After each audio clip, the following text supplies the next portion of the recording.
జనరల్లో కూడా మీరు బీసీ నాయకత్వాన్ని పెంచండి, బీసీలకు మున్సిపల్ చైర్మన్లు ఇవ్వండి అని. కాబట్టి ఇవ్వగలిగినాము. ఇలా మాట నిట్ట పెట్టుకోగలిగినాం. కాంగ్రెస్ పార్టీ ఒక మాట ఇస్తే మాటే. తెలంగాణ ఎవరిచ్చారు? ఈ ఎంపీలు పోరాడితే సోనియా గాంధీ కదా ఇచ్చింది. ఇచ్చిన తెలంగాణని కేసీఆర్ కబలించేశాడు. లక్షల కోట్ల అప్పు చేసి దుబారా వృధా ఖర్చులు చేసి మన్ని రోడ్నేసిపోయాడు.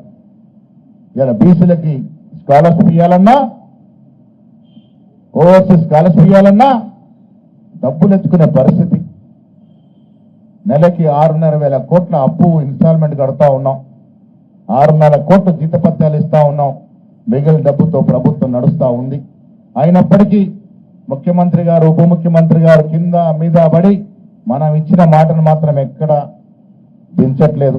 మిత్రులారా, సన్న బియ్యం అనే కార్యక్రమం దేశంలో చరిత్రాత్మక కార్యక్రమం.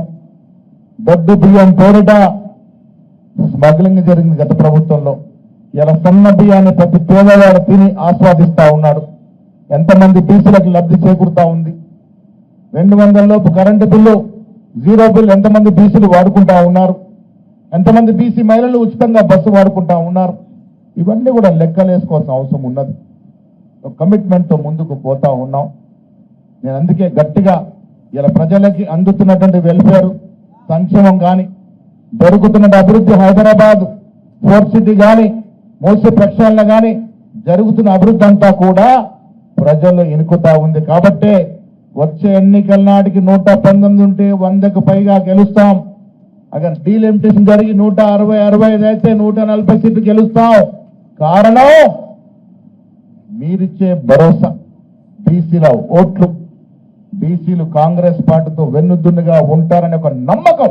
ఆ నమ్మకంతోనే మొన్న రాహుల్ గాంధీ గారు చెప్పాం, మేము వచ్చే ఎన్నికల్లో ఇంతకు డబుల్ సీట్ గెలిచి మేము ముందుకు వస్తామని.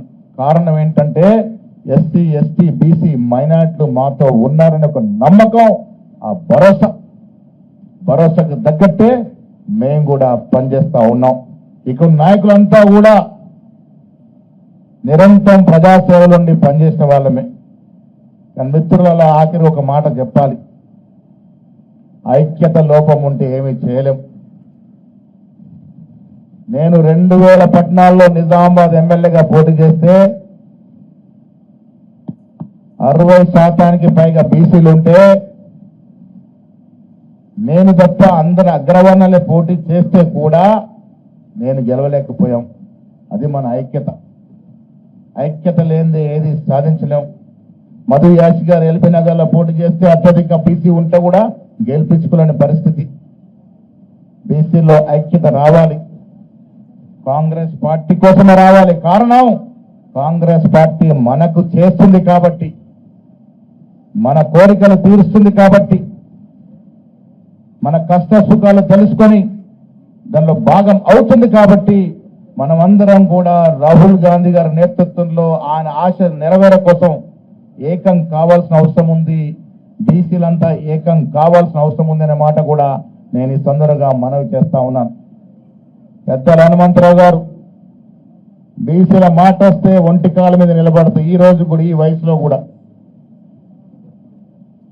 ఆయనంత స్పీడ్గా నేను కూడా ఉడకలేను.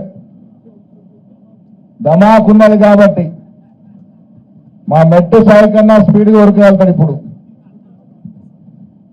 అదే కమిట్మెంట్ ఆయనకి. బీసీ అంటే నాకేమొచ్చినా